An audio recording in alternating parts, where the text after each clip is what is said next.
नमस्कार, मी सुशील कुलकर्णी. आपण पाहताय अॅनालायझर. आज आपण एका वेगळ्याच व्यक्तिमत्वासोबत गप्पा मारणार आहोत. तसा अॅनालायझरवर कुणाशी तरी गप्पा मारण्याचा योग फार कमी वेळेला येतो, पण त्यातही आपण अधूनमधून असा प्रयत्न करतो की माझ्याशिवाय आणखी काही, म्हणजे थोबाड बघून बघून कंटाळा आला की काही तोंड बघावी वाटतात ना, त्याच्यापैकी तुम्हाला मी काही तोंड दाखवत असतो, कारण नेहमी माझंच बघून बघून ऐकून तुम्हाला कंटाळा येण्याची जास्त शक्यता असते. आज आपण अशा योगायोग असलेल्या व्यक्तीविषयी बोलणार आहोत, त्यांना भेटणार आहोत. म्हणजे एक तर त्यांना मिळाली आहे पद्मश्री, तिथे पद्म आहे, त्या आहेत पद्मजा, म्हणजे तिथेही पद्म आहे, आणि त्यांना उपाधी दिली गेलेली आहे स्वरचंद्रिकेची. एकदम सगळंच कसं विलक्षण आणि छान आहे. आणि आपण म्हणूनच आज गप्पा मारणार आहोत पद्मश्री पद्मजा फेणाणी जोगळेकर यांच्यासोबत. नमस्कार ताई, खूप खूप स्वागत आहे आपलं. धन्यवाद. पद्मजा फेणाणी जोगळेकर हे आडनाव ऐकल्यावर आपण सुरुवात इथूनच करूया. चालेल. जोगळेकर म्हटल्यावर कळतं की कोण आहे, पण फेणाणी म्हटल्यावर लवकर कळत नाही, आणि तिथेच खरी गडबड झाली होती एकदा. म्हणजे चक्क यात लता दिदींचीच गडबड झाली होती तुम्हाला समजण्यामध्ये, आणि तिथे तुम्हाला काहीतरी वेगळंच समजायचं. तो अनुभव काय, म्हणजे तिथून खरी ओळख सुरू होऊन जाईल कार्यक्रमाची, ते कसं घडलं होतं? दीदींना कायम मी पारशी असल्याचा भास व्हायचा. आणि जेव्हा मी हृदयनाथजींकडे गाणं शिकायला जायचे त्यावेळी त्या बाळासाहेबांना विचारायच्या, अरे बाळ, तुझी ती पारशी पोरगी काय म्हणते, मला ती खूपच आवडते. आणि मलाही खूप गंमत वाटायची, माझी ते खूप लाड करायच्या. त्यांना कायम मी पारशीच वाटत आले. म्हणजे त्याचं कारण तुमचं आडनाव होतं की हेअरस्टाईल वगैरे सगळं असं? आडनाव, हेअरस्टाईल, माझं नाक, सगळ्या गोष्टी. त्यांना कधी कळलंच नाही की तुम्ही पारशी नाही आहात ते? नाही. नंतर जेव्हा त्यांना कळलं ते मुद्दाम चिडवायच्या मला. या सगळ्या अशा गमती जमती आपल्या आयुष्यामध्ये होत असतात, काही आपल्याविषयी जे समज गैरसमज असतात. या सगळ्यामध्ये एक गोष्ट मला आवर्जून तुम्हाला विचारायची आहे. महाराष्ट्रातल्या अशा काही गायिकांच्या मध्ये तुमचं नाव आहे ज्यांच्या आवाजाला प्रत्यक्ष स्वरचंद्रिका असा किताब कुसुमाग्रजांनी तुम्हाला दिलेला होता. एवढ्या गोड आवाजाच्या धनी तुम्ही, एवढ्या सगळ्या गोड व्यक्तिमत्वाच्या धनी तुम्ही, ती सगळी परमेश्वराची कृपा. एकदाही तुम्हाला असं नाही वाटलं का की जशा सगळ्या अन्य पार्श्वगायनाच्या क्षेत्रामध्ये उतरल्यात तशा चित्रपटाच्या गीत गायनाच्या क्षेत्रामध्ये कधी उतरावं? कारण फारशी गीतं तुमची दिसत नाहीत. काय कारण आहे याच्या मागचं? खरं सांगू? खरंच सांगायचं. केव्हा तरी पहाटे लवलवकरी पातं ही 2 गाणी, किंवा असं म्हणता आज धुंदा हा झाला, ही गाणी मला माझ्या मेरिटवरती मिळाली आणि ते गाण्यात मला खूप आनंद होता. पण त्याच्या आधी मी जगभर क्लासिकलचे कार्यक्रम करायचे. नंतर हळूहळू मी कवितेकडे वळले. कुसुमाग्रजांची कविता वाचली. माझ्या जेव्हा दातार परिवारातर्फे, नाशिकचे दातार भालचंद्र दातार आणि त्यांच्या कुटुंबियांनी जेव्हा माझ्या CDs काढायचं ठरवलं, त्यावेळेला कुसुमाग्रज, इंदिरा संत, शंकर रामाणी, सुरेश भट साहेब, अशा सगळ्या दिग्गजांच्या कविता मी वाचल्या, त्या अभ्यासल्या. कारण बघा की प्रत्येक शब्दाचं व्यक्तिमत्व आपल्याला जाणून घेतलं पाहिजे, कविता अख्खी जाणून घेण्यासाठी, आणि ती भावपूर्णतेने गाण्यासाठी त्या शब्दाचा अर्थ कळला पाहिजे, त्याचं व्यक्तिमत्व, कॅरेक्टर, पर्सनॅलिटी सगळं कळलं पाहिजे आपल्याला. म्हणून त्याचा अभ्यास केला आणि हळूहळू मी कवितेच्या प्रेमात पडत गेले, शब्दांच्या प्रेमात पडत गेले. हा एक भाग झाला. आणि मला असं ते फिल्मी क्षेत्र बघून मला असं वाटायला लागलं की it's not my cup of tea. मी प्रत्यक्ष लाईव्ह कार्यक्रम जेव्हा करत असते तेव्हा मी माझी राणी असते किंवा राजा असते स्टेजवर. मला बॉसिंग करणारं कोणी तिथे नसतं की मला हे गायचं आहे, मला हे गायचं आहे. आणि मी उत्तमोत्तम दर्जेदार कविता, उत्कृष्ट संगीत असेल तरच गायचं, असं मी जे व्रत घेतलं होतं काही वर्षांपूर्वी, ते आज मला संभाजीनगरला जेव्हा मी परफॉर्म केलं दिवाळी पहाट, तेव्हा मला इतका आनंद झाला की या सगळ्या कविता केवळ पुस्तकात न राहता जनमानसात त्यांच्या हृदयापर्यंत पोचलेले आहेत. मला या निमित्ताने एक गोष्ट अजून सांगायची आहे की जसं आपण आत्ता त्यांच्या तोंडून ऐकतो ना, तसं एखाद दुसऱ्या ओळी ऐकतानाही आपल्या सगळ्यांना मजा येईल. आणि त्या ज्या कवींच्या कविता गाण्याचं रूप देतात ना, त्यातली रावाणींची आजची जी खूप छान गाणं झालं होतं, त्यातली एखादी ओळ तुमच्या तोंडून ऐकायला आवडेल.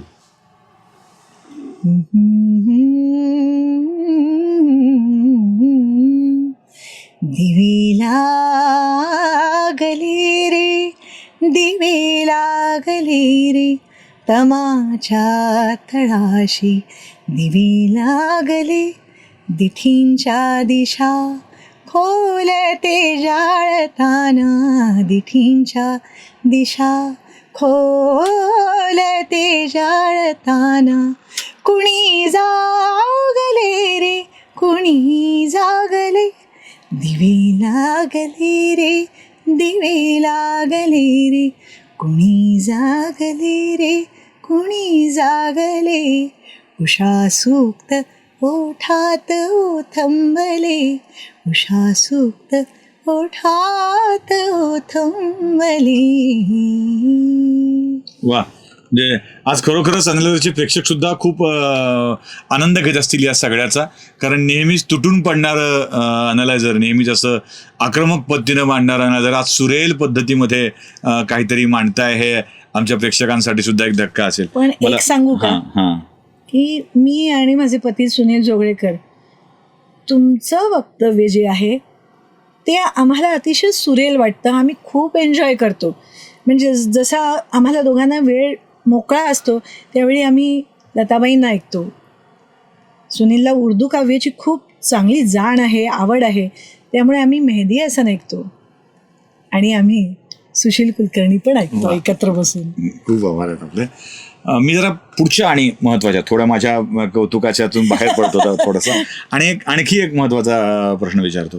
म्हणजे कुसुमाग्रजांनी थेट तुम्हाला स्वरचंद्रिका म्हणणं, म्हणजे मला वाटतं हा कुठल्याही मोठ्या पुरस्कार पेक्षाही मोठा पुरस्कार आहे स्वरचंद्रिका असं म्हणणं. कारण अजून एक साहित्यातलं वादातीत व्यक्तिमत्व आहे, टॉपचं व्यक्तिमत्व, दैवतच आहे आमचं साहित्यातलं. आणि त्यांनी तसं म्हटल्यानंतर मला असं क्षणभर वाटलं की अरे वा, एखादी मिस वर्ल्ड कसा हिऱ्याचा जगमगता मुकुट घालून ती मिरवत असते तसं मला वाटतं. तसं अजून एक प्रसंग तुमच्या आयुष्यातला आहे ज्याच्यात तुम्हाला खरं एक सर्टिफिकेट मिळालेलं आहे, आणि ते सर्टिफिकेट म्हणजे लता दीदी विदेशात असताना मिळालेलं सर्टिफिकेट आहे. ते कसं आहे, म्हणजे लताजींनी फार छान वाक्यात सांगितलंय जे छापून सुद्धा आलंय तिकडच्या वर्तमानपत्रामध्ये. तो प्रसंग जरा सांगा ना. 1985 साली मी प्रथम माझ्या क्लासिकलच्या कॉन्सर्टसाठी अमेरिकेला गेले होते, आणि योगायोगाने लता दीदी, स्वरसम्राज्ञी भारतरत्न लता दीदी, त्या त्यांच्या कार्यक्रमांसाठी त्या अमेरिकेला गेल्या होत्या. आणि न्यूयॉर्क एअरपोर्टला उतरल्या त्यांना सगळ्या प्रेस रिपोर्टर्सनी घेतलं आणि विचारलं, is there any other voice ranking alongside you? तर त्या उत्तरल्या की yes, ICS park, a young girl, Padmaja Phenany. She is extremely talented with an outstanding voice and she is my hope. हा माझ्यासाठी म्हणजे पद्मश्री इतकाच मोठा सन्मान होता.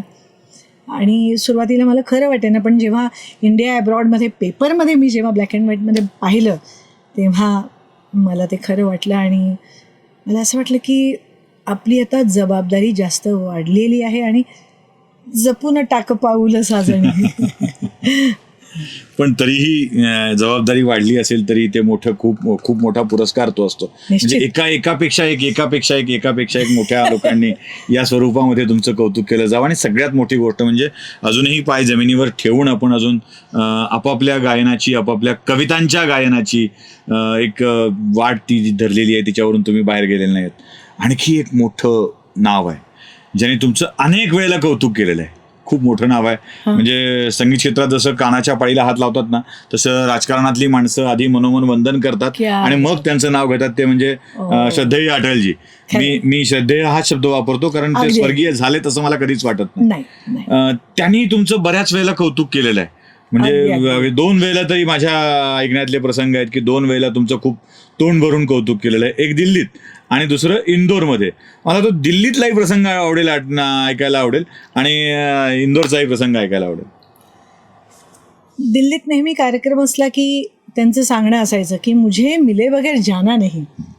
आणि इतर कुणाला अपॉइंटमेंट मिळेल किंवा नाही मिळेल, पण आमच्यासाठी वेळ राखून ठेवली जायची. एकदा त्यांनी आम्हाला ब्रेकफास्टसाठी बोलवलं आणि मला विचारलं त्याने की मेरी कौन सी कविताएं आप गाती हैं. तर मी माझ्या ज्या सी डीमधल्या 8 ज्या कविता होत्या त्या मी सांगितल्या त्यांना. तर म्हणाले की अजून कुठली कविता. म्हटलं आओ फिर से दिया जलाएं हे त्या सी डीच्या व्यतिरिक्त मी केलेली आहे. शिवाय ते म्हणाले की मी माझ्या बालपणी एक कविता केली होती, परिचय, रग रग हिंदू मेरा परिचय. तर ती कविता तू स्वरबद्ध करावीस आणि गावीस असं मला वाटतं. त्या क्षणी माझ्या छातीत धडकी भरली, कारण ती कविता खूप कठीण आहे. तर ते शब्द जरा जड आहेत समजायला. तर हे माझ्याच्याने होईल की नाही. पण अटलजींचं व्यक्तिमत्वच असं की त्यांना नाही म्हणायची आपली प्राज्ञा नव्हतीच. आणि ते फार गोड माणूस. तर त्या क्षणी मी त्यांना हो हो म्हटलं. आणि प्रत्येक गोष्ट ही विधिलिखित असते. मी किती नाही म्हटलं तरी ते व्हायचं होतंच. आणि 2 दिवसांनी त्यांचा वाढदिवस 25 डिसेंबर हा त्यांचा वाढदिवस. आदरणीय सुमित्राताई महाजन त्यावेळेला त्या इन्फॉर्मेशन ब्रॉडकास्टिंग मिनिस्टर होत्या. तर त्यांनी अटलजींचा वाढदिवस साजरा करायचं ठरवलं होतं अभय प्रशालमध्ये इंदोरला. तर जवळपास 7,500 लोकांच्या साक्षीने तो कार्यक्रम सुरू होणार होता. आणि सुमित्राताईंनी इन्फॉर्मेशन ब्रॉडकास्टिंग मिनिस्टर असल्यामुळे एक मोठ्या स्क्रीनवरती त्यांना निमंत्रण दिलं आणि त्यांना सांगितलं, देखिए अटल जी, आज आपने जो कहा था कि हिंदू तन मन ये आपकी कविता पद्मजा को स्वरबद्ध करने के लिए कहा था, तो वो आपकी कविता गा रही है. तर ते ऐकून म्हणाले, ऐसी शरारत तो पद्मजा ही कर सकती है. आणि मग मी त्यांना गाऊन दाखवली आणि खूप खूप आनंद झाल्याचं त्यांच्या चेहऱ्यावरती दिसत होतं. अटलजींना आपण श्रद्धेय म्हणतो. अशा श्रद्धेय व्यक्तीला अनेकदा छोट्या छोट्या क्षणी आम्ही छोटा आनंद देऊ शकलो, हे आमचं परमभाग्य मी समजते. ती जी एक कविता, ज्या तुमच्या 9 गायलेल्या कवितांच्या व्यतिरिक्तची एक कविता आहे जी तुम्ही हिंदू तनमन हिंदू जीवन रगरग हिंदू मेरा परिचय, मला वाटतं त्या आणि अन्य कविता पण आता अजून काही तुम्ही करणार आहात तुमच्या डोक्यात तो विचार करणार आहे त्यांच्या वाढदिवसाच्या निमित्ताने. ती काय कल्पना आहे तुमच्या डोक्यातली? अटलजींच्या अजून काही ज्या कविता आहेत मला भावलेल्या, त्या त्यांच्या वाढदिवसाच्या निमित्ताने स्वरबद्ध करून यूट्यूब चॅनलवरती आणायचा माझा संकल्प आहे. बघूया आता कितपत शक्य होते, प्रयत्न करणार. मी प्रेक्षकांसाठी सांगतो की अटलजींच्या 25 डिसेंबरपर्यंतच्या काही कविता पद्मजाताईंच्या स्वतःच्या यूट्यूब चॅनलवरती त्या येणार आहेत. मी त्यांच्या यूट्यूब चॅनलची लिंक पण खाली देतो आहे की ज्यावरती त्यांच्या त्या कविता पुढच्या वेळेला अपलोड होतील अटलजींच्या. आपण त्या नक्की बघाव्यात. पण आता ते तुमच्या चॅनलवर टाकाल तर ठीक आहे, ते छान चालतील सुद्धा. अटलजींच्या कविता आहेत, पद्मजाताई गात आहेत. पण त्यातली एखादी कविता जर आत्ता इथे अॅनालायझरच्या प्रेक्षकांसाठी ऐकायला मिळाली, खास करून ती ज्या विचाराने प्रेरित होऊन सगळा वर्ग इथे आहे, हिंदू तनमन हिंदू जीवन रगरग हिंदू मेरा परिचय, ती कविता जर आपण काही गोळी ऐकवल्या तर खूप बरं होईल. अवश्य. हिंदू तन्मन हिंदू जीवन, हिंदू तन्मन हिंदू जीवन, रग रग हिंदू मेरा परिचय. हिंदू तन्मन हिंदू जीवन, रग रग हिंदू मेरा परिचय. मैं शंकर का वह क्रोधानल, कर सकता जगती क्षार क्षार. डमरू की यह प्रलय ध्वनि हूँ जिसमें नचता भीषण संहार, रणचंडी की अतृप्त प्यास, मैं दुर्गा का उन्मत्त हास, रणचंडी की अतृप्त प्यास, मैं दुर्गा का उन्मत्त हास, मैं यम की प्रलयंकर पुकार, मैं यम की प्रलयंकर पुकार, जलते मर घट का धुआंधार, फिर अंतरतम की ज्वाला से जगती में आग लगा दूं मैं, यदि धधक उठे जलथल अंबर, यदि धधक उठे जलथल अंबर, जड़ चेतन को कैसा विस्मय, हिंदू तन मन हिंदू जीवन, रग रग हिंदू मेरा परिचय, हिंदू तन मन हिंदू जीवन, रग रग हिंदू मेरा परिचय. चरैवती जे असतं ना ते इथे आपल्याला कळतं की आपला एक विषय घेऊन पुढे चालत राहायचं आणि चालतच राहायचं, अशा स्वरूपाचं काम पद्मजाताईंचं आहे. म्हणून तर यांना आपण पद्मश्रीनी या देशाने पद्मश्री सन्मान देऊन गौरवलेला आहे. ताई संभाजीनगरला आल्या आणि त्यांनी आपल्या सगळ्यांशी या सगळ्या विषयावरती गप्पा मारल्यात. त्यांच्या पुढच्या कार्यासाठी सुद्धा आपल्या खूप खूप शुभेच्छा असतील. ताई तुमचं हे अटलजींचं काव्याचं तर चालत राहोच, पण महाराष्ट्रातल्या सगळ्या मराठी कवींच्या कवितांच्या विषयामध्ये सुद्धा तुमचं खूप चांगलं काम अजून घडत राहो. कारण पहिल्यांदा असं काहीतरी होत आहे, गाणी खूप लोक गातात, कवितांना गाण्याचं रूप देऊन कविता गाण्याची जी पद्धत आहे ती खूप कमी माणसं आहेत आपल्याकडं अशी करणारी, आणि ते तुम्ही विषयत्वानं करता आहात. म्हणूनच त्या या सगळ्याच्या मध्ये तुम्हाला हे होत आहे.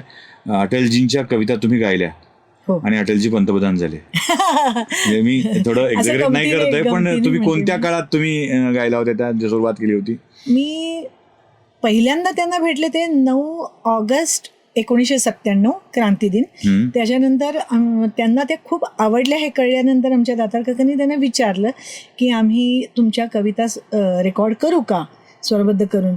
तर ते म्हणाले अगर यही लड़की गाएगी तो ही मेरी अनुमति है.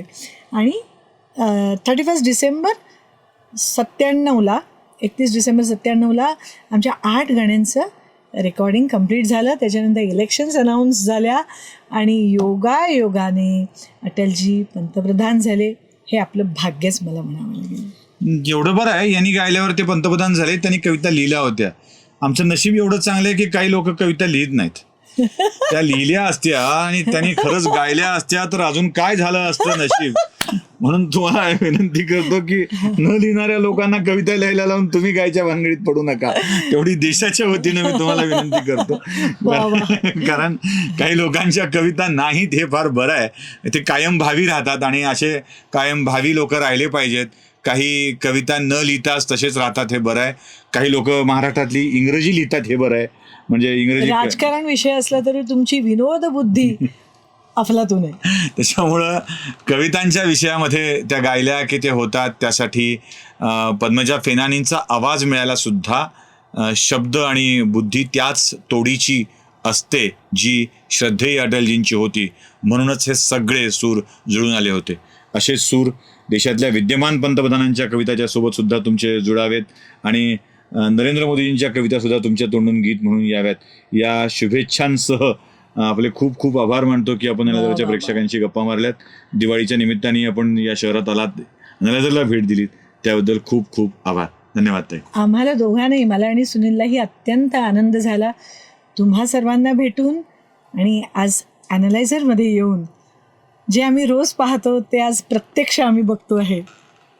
खूप आनंद झाला. संभाजीनगरमध्ये परफॉर्म करूनही खूप आनंद झाला, कारण तुमचा ऑडियन्स इतका जाणकार, इतका दर्दी आणि बुद्धिमान आहे.